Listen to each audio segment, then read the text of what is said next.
Welcome to the Boomer Buzz, the show that focuses on issues of interest to the 60 and over crowd, both here on Long Island and across the country.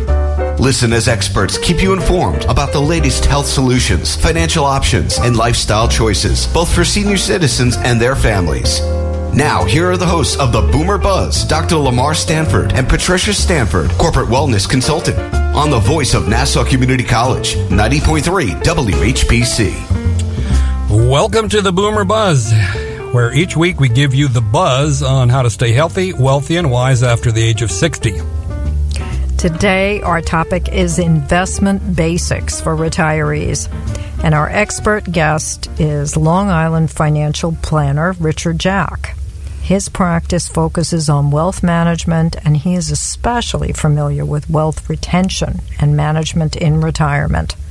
He is the Chief Investment Strategist with Meadowbrook Wealth Management, LLC, here on Long Island in Garden City, New York. Welcome to the show, Richard. Thank you. As you know, our show deals with issues the issues retirees face on a regular basis. My first question deals with money management in retirement. Did you ever read the Somerset Maugham story about the Lotus Eater? I don't know if you remember that. The main character runs out of retirement savings well before he dies. A very sad story. What a nightmare for retirees. Many retirees don't have company pensions anymore that they can fall back on, so they have to manage their own 401k plans or other investments. What's the best strategy for managing a self-directed retirement account, in your opinion? In my opinion, it first starts with finding the right financial advisor, somebody that you're very comfortable with, somebody that is looking out for your best interests and not their own. We see this with most people that come in. They're they keep everything close to their vest. They really are apprehensive about handing over their life savings to somebody to manage. But if you find the right financial advisor, somebody that you can trust and sleep at night, I think it's well worth the investment to find somebody. Okay. Just generally, should a person stick with CDs? They're pretty meager right now with 1 to 3% average increase, or should we plunge into the stock market, bond market, or real estate markets? Just generally, what strategies there? Well, the first thing I could say is we never use the word plunge. Plunge is not the word we want to use. But in terms of CDs, they are the safest investment. That's why they yield so little these days. But, even for retirees, CDs are not going to get you through retirement. Not with inflation running 2, 3, 4%. And if we see it really expand to 5 or 6% down the road, your CD will be eaten up quite quickly. So in the long run, I don't invest my clients' money in CDs, even though I have the ability to, and I don't recommend them. It's really, to my opinion, a short-term investment vehicle. Okay.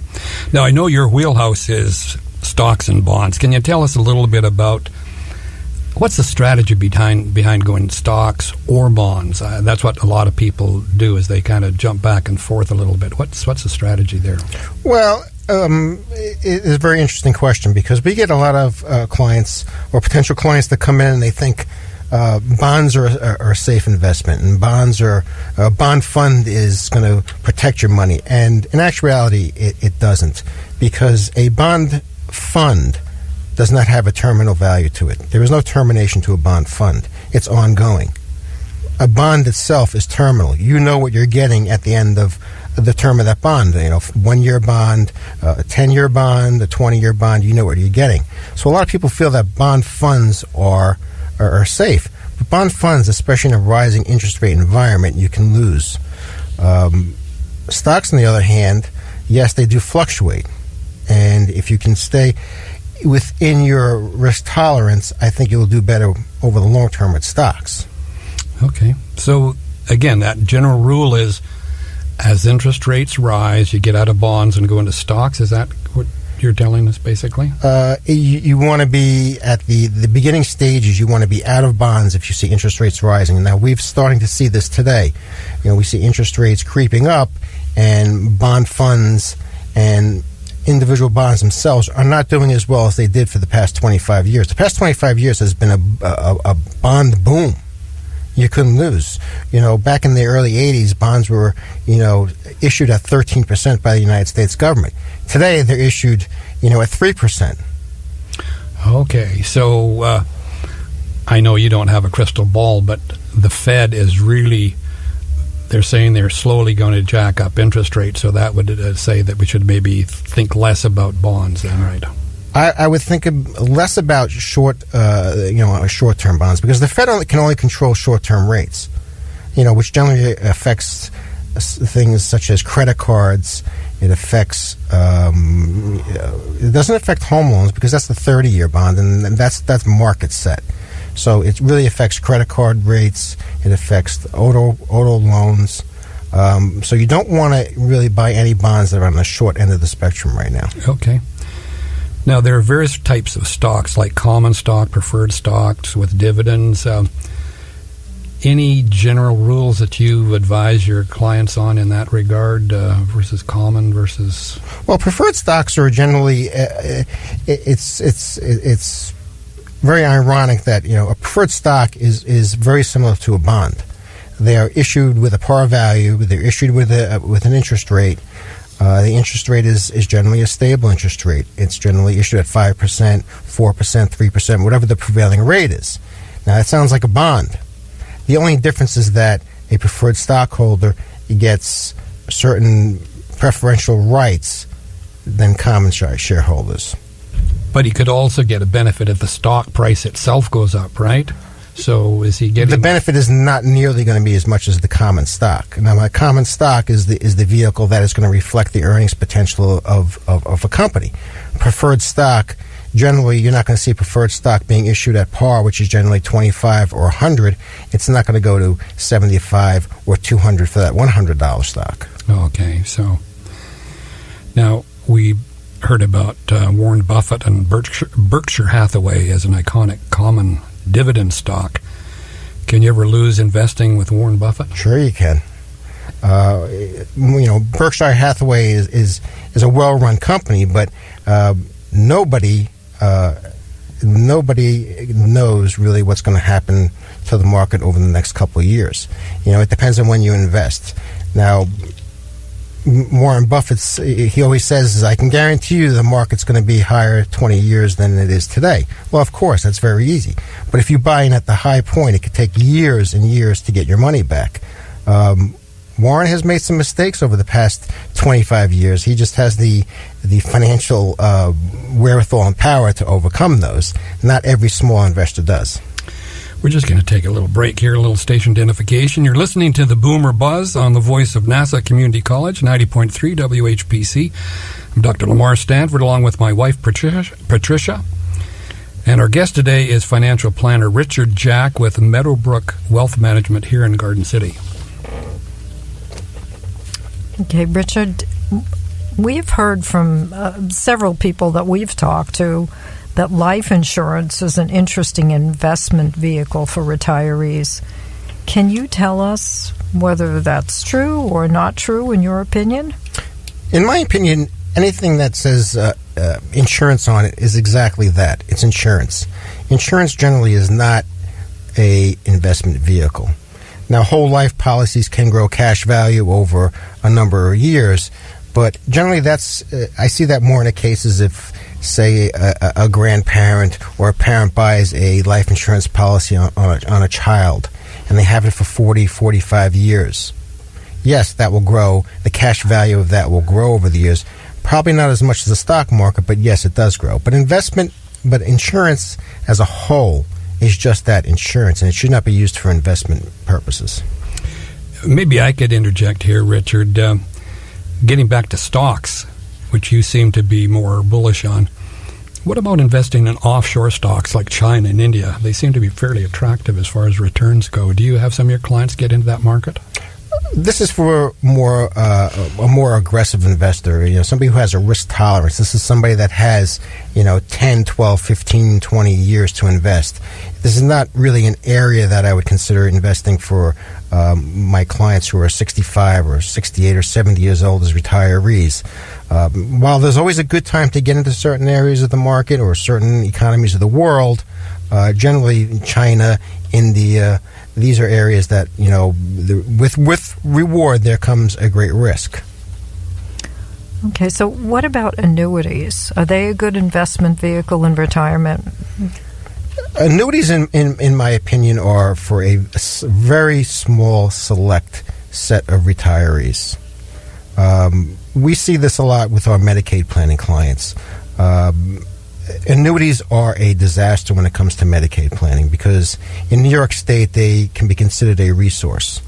Now, my partner, Tom, does more of our Medicaid planning, but I know that for those listening or for any client who is in their 60s, 70s, whose health is failing, if you purchased an annuity before, I believe it was February of 2006, if you are forced into a nursing home or some kind of care and you want to apply for Medicaid, New York State becomes the beneficiary, I believe, on those annuities.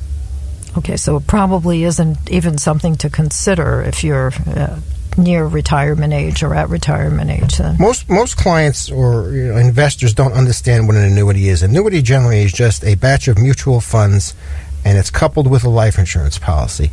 So if I had a client that came in and they said, I would like to, have an annuity, but I'm afraid of how this is going to affect my Medicaid planning, I would generally say, well, let's look at this. Let's break that annuity up, and we'll buy a term policy, term life insurance policy, and then put you into some mutual funds. Okay, so you said that annuities are good for select retirees, and who would that be for? Who would that profile be? What would that It's be? a very, very narrow profile. In my opinion, is if I had an elderly person, say in their 80 years old, and they're looking for guaranteed current income, I might look for an annuity for that person. But generally, annuities are really a disaster when it comes to Medicaid planning, and that's what we mainly focus on. Okay.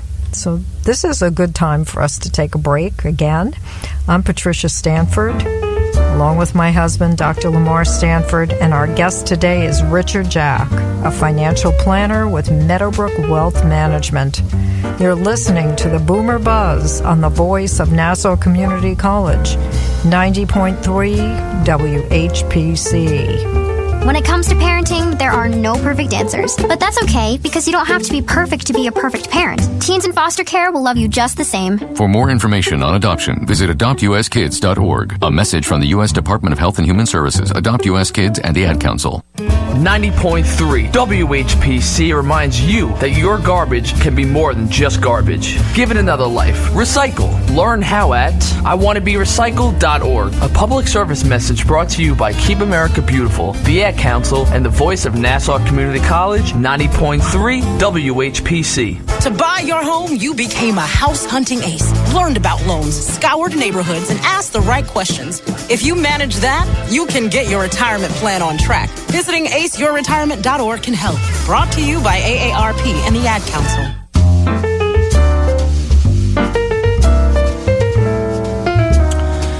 Welcome back to Boomer Buzz on the voice of Nassau Community College, 90.3 WHPC. I'm Lamar Stanford. And I'm Patricia Stanford, and our guest today is Richard Jack, a financial planner with Meadowbrook Wealth Management. Richard, let's talk a little bit about the services of a financial planner. There's a lot of buzz around town about fiduciary planners versus this versus that. I'm hesitant about turning my investment over to an individual and just kind of letting him do it, and I just watch TV. Can you give us a little bit of insight on something like that? How should we choose a good financial planner? Well, you bring up a good point about a fiduciary financial planner. There's two sides of this business when it comes to financial advisors. There are registered investment advisors who have a fiduciary responsibility to their clients, whereas most wirehouses have a suitability requirement. Now, people come to my office and they say, well, what's the difference between a suitability and a fiduciary financial planner?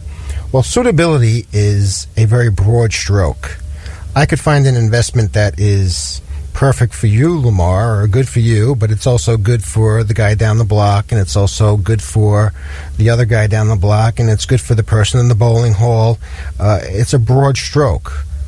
But when you're a fiduciary, you have a responsibility to put each client individually into the best investment for them, and that comes down to cost, risk tolerance. So it's more of an individual approach, whereas suitability, a common stock can be suitable for almost anybody, but as a fiduciary, it comes down to cost in addition to suitability. So what might not be good for you, Lamar, might be good for your wife, but I sure can find something that is suitable for both of you. Now, is that like, just a personal question, your company, is it, are you a fiduciary or? We are a registered investment advisory firm, so we are held to a fiduciary standard. Wow, that's the highest one then, I guess. It's higher than suitable. I mean, a Chevrolet is suitable for everybody, but some people want a Cadillac. You know, a Cadillac, a SUV is suitable for, a car is suitable for everybody, but some people want the SUV. When you're a fiduciary, you have to tailor it to the individual. It's not a broad stroke, one-stop shop. One mutual fund could be good for everybody, right? And you're looking for a bond fund. Now, is that fiduciary relationship, is that enforced somehow by the government, or is it just a ethical standard? A fiduciary, generally registered investment advisors, we are overseen by the Securities and Exchange Commission or New York State. It depends on the assets under management, how much you have. Whereas a suitability, such as a Morgan Stanley or a Wirehouse, they're under something called FINRA, which is a self-regulatory organization. That means this is an organization that is funded and self-regulated by each and every firm that's a member out there. Whereas registered investment advisors, our ultimate boss is the Securities and Exchange Commission. Okay, so I'm just wondering if one of our listeners had a problem. He felt like his financial advisor wasn't doing the best job for him. Could he make put in a complaint with somebody? I mean, if you feel your financial advisor is not doing, is taking advantage of you, or if he's, there's a very fine line there. When you're doing wrong by a client, yes, you have the opportunity to complain, and you have the opportunity to go to arbitration on it. So for a Wirehouse, you would go to make a complaint to the firm and to FINRA, whereas as a registered investment advisor, it's the SEC. We all remember Bernie Madoff. Exactly. Was he a financial advisor? Well, Bernie was. They were. I believe that Bernie was a registered investment advisor. Now, the reason why, and this is the one thing I tell clients, well, how did Bernie get away with it? Bernie was his own custodian. The firm he was the custodian of the money, so that meaning he had access to the money 24 hours, 7 days a week. You don't see that very often in this business. Generally, there's always a third-party custodian, such as Pershing or Fidelity or Schwab, as a third-party custodian. So if a client comes to me, I never really have access to their money per se. I can invest it. I have authority to trade on their account. I have authority to invest the money, but I have no authority to actually touch the money, receive a check. Actually, even with Meadowbrook Wealth, the check is not made out to myself or Meadowbrook Wealth. The check is made out to our custodian, and we never take custody of that check. So Bernie had a rather unusual situation. Exactly. I mean, if being in the business so long, if you looked on the bottom of the statements, the custody agent was Madoff himself. Whereas with a firm like myself, Meadowbrook Wealth, the Pershing is the custodian. Let's talk a little bit about real estate investment in retirement. What are some of the ups and downs? In fact, does your firm do any real estate investment? Only exchange traded real estate investments. We don't buy houses. We don't have any private placements or anything like that. when you talk about real estate investments, there's two ways to do it. Yes, you can invest in property itself, or you can invest in companies that invest in real estate. Now, there's a real downside to investing in the actual physical property. There's maintenance, right? When you have a house, you have tenants. You could have a great stream of income in owning a house, but all it takes is one bad tenant who doesn't pay the rent for 6 months to wipe out your investment gains for a year.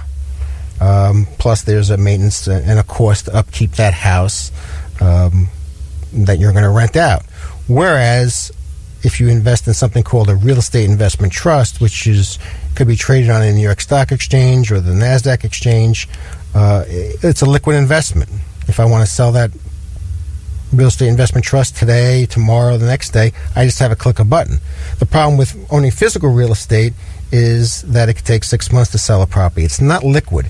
And when you're in retirement, one of the most important things is to have liquid investments, because you don't foresee any healthcare costs that come as a surprise. It's just we prefer to structure our clients who are in retirement to have liquid investments. Okay. Just a final question here. Gold and silver. Everybody says, you should have a piece of that. Any comments on that investment? It is not something that I really recommend, and there's really one reason, is dividends. Gold really doesn't pay a dividend. Silver doesn't pay a dividend.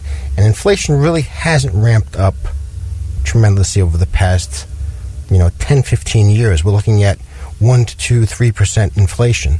I would rather put myself in the stock market where I can get return of my investment through dividends, capital growth. Gold has not really done anything over the past 3, 4, 5, 6 years. And in the meantime, you haven't even received a dividend off of that. Yeah, I've noticed that gold seems to sit at about $1,200 an ounce. Yeah, exactly. And it just, even in tough times, when having a trade war with China, it still stays at $1,200. It still stays at $1,200. It's a very... they always say you should have 4% or 5% of your investment portfolio in a precious metal such as gold or silver. I'm ambivalent on that. Some people, if they really feel strongly, I don't mind it. If I was going to pick one of the precious metals, I would probably prefer silver over gold, because silver is actually has industrial uses such as cars and a lot of other industrial equipment that we see out there. Silver is actually used. Gold is not used for anything except for really jewelry and a small bit in cell phones. Yeah. Let's take a break here now. You're listening to the Boomer Buzz on the voice of Nassau Community College, 90.3 WHPC, and our guest today is Richard Jack. He's a financial planner with Meadowbrook Wealth Investments here in Garden City. So, Richard, as a recap of our discussion here today, what would you say if you could make up some rules for people who were approaching retirement and then just going into retirement? There's some general rules that people should be following. The first general rule is you always want to know what your assets are and where your investments lie. We have so many clients that come in, after investing for 20, 30 years, and they come in with a folder and it has 75 pieces of paper in it. They have a CD at this bank, and they have a mutual fund with this firm, and they have a money market with this firm, and they have stocks at this transfer agent. As you get older, consolidation is very important, because let's face it, as we get older, we become more forgetful. We can't keep track of what's going on. We don't even know what we have. We have clients that have come in and they say, I think I'm worth $100,000, and then you find out they're really worth about $300,000 because they really don't have good grasp of what they have. So consolidation is one of the most important things. Know what you have. You have to know what you have prior to retirement, not after you retire. Well, I would agree with that. I managed my parents' estate after my dad died, and I just was looking through files and looking through files and looking through files, and it certainly was a lesson for me. You're not out of the ordinary. We see it every day. Also, there's a lot of doom and gloom out there right now. You're an investment strategist. What do you see happening over the next 5 years? Where do you think interest rates will go? Will they rise or fall? I think interest rates will slowly creep higher. We've seen it already over the past year and a half, where interest rates have gone. The 10-year has gone from as low as 1.8% to as high as 3%. So interest rates, on a historical basis, they really can't go much lower. Can they move a little bit lower at a certain point? Yes, but generally, I think they're going to creep a little bit higher. As for the stock market, it's going to be volatile. We're going to see volatility become a normal thing over the next couple of years. We have a very, very crazy political system. We have a very crazy political environment now. Democrats can't get along with Republicans, and Republicans can't get along with Democrats. It's going to be a very tough and volatile few years. But that's not to say that the stock market won't go higher. The mother's milk to the stock market is corporate profits. Now, corporate profits are still they're still coming in very well. But you're going to have to be more picky and choosy about what you invest in, because there's going to come a time where a recession will hit. We haven't had a recession in this is the longest bull market. We're having a 10, 12-year bull market. I think this is the longest or second longest bull market ever. So granted, a recession will come. Will it be a deep recession? I don't predict a deep recession, but I still think over the next 3, 5, 7 years, the stocks are definitely where you want to be. So you don't expect to have a major correction? We've had kind of a minor correction. Listen, any correction people feel. December was the worst December we had in 75 years. And listen, it's felt. Everybody, feels it when the stocks go down. But we've been through this period before, and one of the examples I give is if you bought Microsoft 25 years ago, if you bought Microsoft 25 years ago, even though it declined, had two big declines in 2000 and 2009, you're still up, I think, 300%. We want to thank our guest, Richard Jack, for joining us today. He's the Chief Investment Strategist at Meadowbrook Wealth Management, LLC in Garden City. This is a huge topic and well worth another visit. We hope you'll join us again soon. I'm Dr. Lamar Stanford, along with my wife Patricia Stanford, and remember, the worst nightmare in retirement is outliving your financial resources, so plan wisely and don't end up like the Lotus Eater. The show will be available on a podcast on iTunes, Android Podcast, Spotify, and Spreaker.com. If you have any comments, email them to us anytime at whpc@nasacommunitycollege.edu. Thank you for listening to the Boomer Buzz here on the voice of Nassau Community College, 90.3 WHPC.